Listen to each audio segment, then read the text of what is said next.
ओम नमः शिवाय। ओम नमो भगवती वासुदेवाय।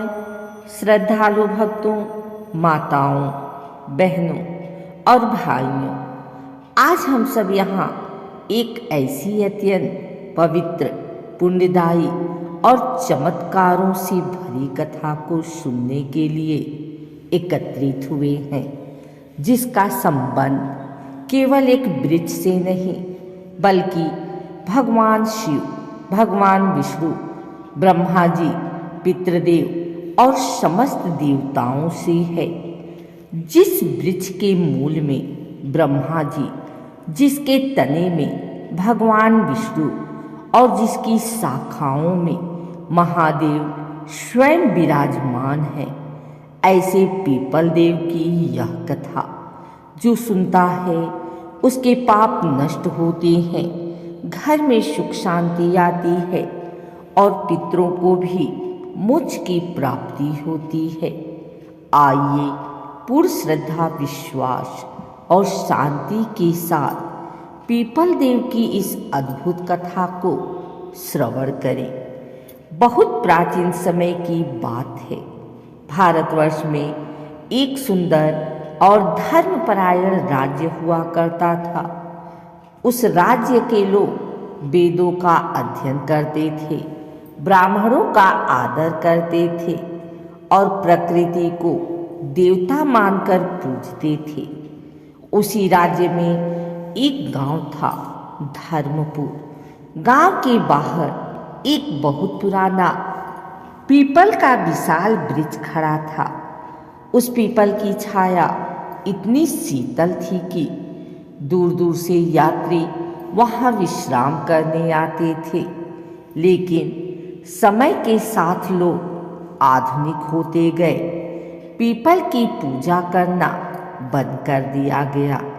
कोई उसे केवल एक पेड़ समझने लगा तो कोई उसे काटने की योजना बनाने लगा। गांव में एक बहुत धनवान लेकिन अहंकारी व्यक्ति रहता था, धनराज। उसे धन, पूजा पाठ से कोई मतलब नहीं था। उसका मानना था कि पेड़ तो बस लकड़ी होते हैं, इनमें कोई देवता नहीं।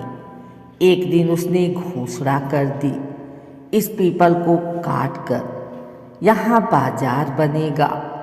गांव के बुजुर्गों ने समझाया, बेटा यह साधारण वृक्ष नहीं है, इसमें देवताओं का वास है। जिस रात पीपल काटने का निर्णय हुआ, उसी रात धनराज को भयानक स्वप्न आया। उसने देखा पीपल वृक्ष से तेज प्रकाश निकल रहा है।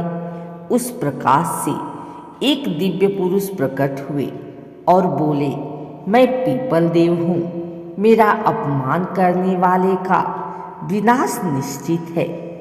धनराज भय से कांप उठा। अगली सुबह गांव में महामारी फैल गई।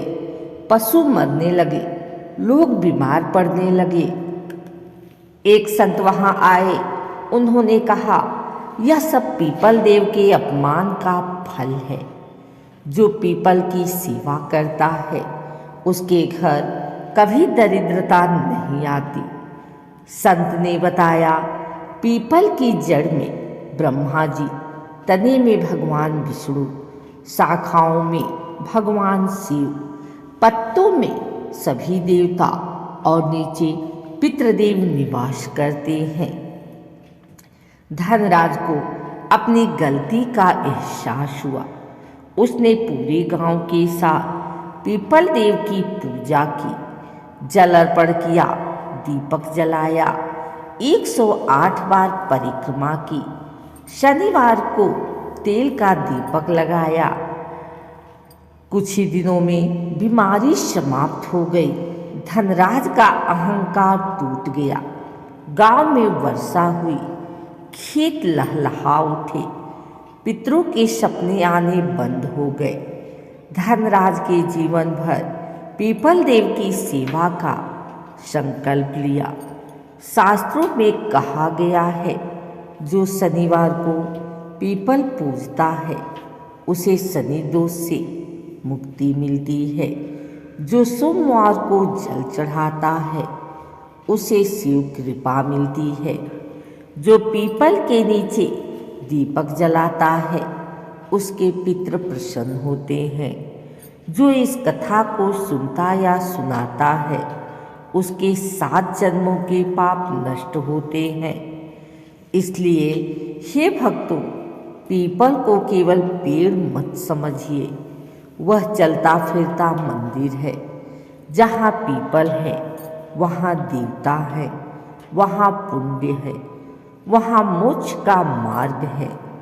जो कोई इस कथा को श्रद्धा से सुनता है उसके घर में सुख शांति, धन और संतान सुख बना रहता है।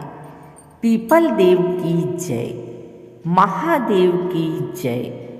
हरि ओम।